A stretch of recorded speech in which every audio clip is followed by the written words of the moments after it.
今天又是下雨天啊，打着雨伞去喂猫妈妈。大家猜猜看啊，今天小咪有没有在这里冒雨等着我？咪咪，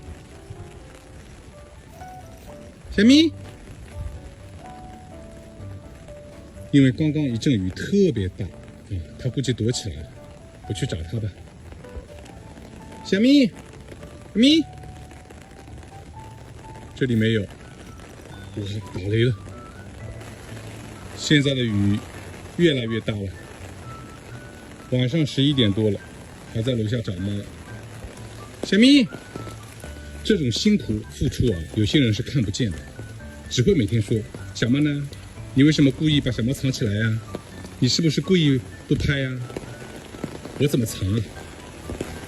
咪咪，有的人还要说。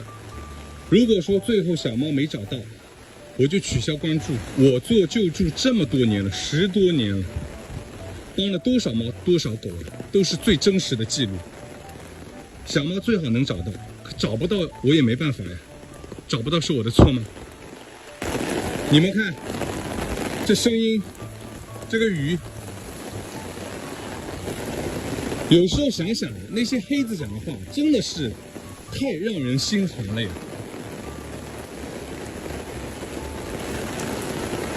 晚上11点多了，还在风雨当中飘摇。小咪，各个角落啊，但凡有可能躲藏的地方我都找过了，没有遇到小猫，我也没办法。今天晚上别说小猫了，连猫妈妈都没有找到。再找找看，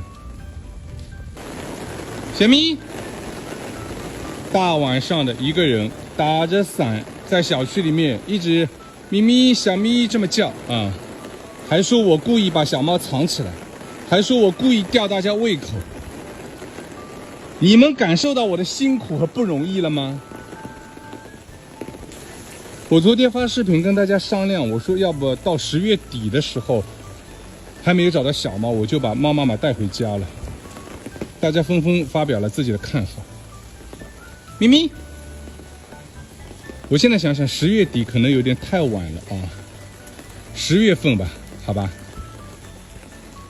，10月中旬左右，实在找不到，那也没办法，猫妈妈就带走了啊，带回家了。我已经兜了好几圈了，这个雨一会儿大一会儿小啊，但是没有找到小猫，也没有找到猫妈妈，也没有看到那2个公猫，那怎么办呢？我只能在这儿给它放一些吃的啊，万一它半夜的时候肚子饿了，自己会过来吃的。现在雷声隆隆啊，给它放1包猫饭，1根亮毛果冻吧，啊，它自己会来的。那我对这些猫，我觉得是够好了啊。再来一点，这个，好。因为我不确定是不是小咪吃的，也不放太多了，啊，好了，给我们小咪放好了啊，那它晚上不至于饿肚子。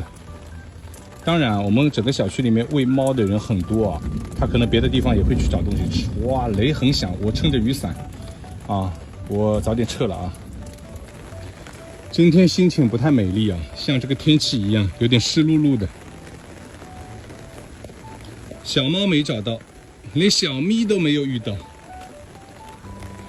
不过它是一只很聪明的小猫啊，肯定会躲起来躲雨了，没关系的，明天肯定会遇到的。我觉得关注我的人啊，应该不是因为好奇心想看到小猫怎么样，小猫怎么样，应该感受到的是我的善良吧。我帮助了这么多猫，用一套房子把它们收养了。我还救助了很多的狗，大家可以关注一下我的狗狗账号。不要因为什么我没有找到小猫，好像迁怒于我。就算我没找到小猫，也不是我的错啊。我正风雨无阻，大晚上的来照顾猫妈妈，我错了什么呀？啊，我错了什么？还要讲出这样的话啊？说什么如果再找不到小猫，我就不关注你了。那这种人我真的觉得挺心寒的。当然，绝大多数人都很好的啊，谢谢你们的鼓励和支持啊。好了，回来了，还是你们乖呀？那他们在这儿呢，一直躲着鱼呢，对吧？小咪原来也是生活在这里的，但是他为了生孩子，他就搬到了别的地方去了。好，再过一阵子，反正小咪我就带回家了。好，晚安。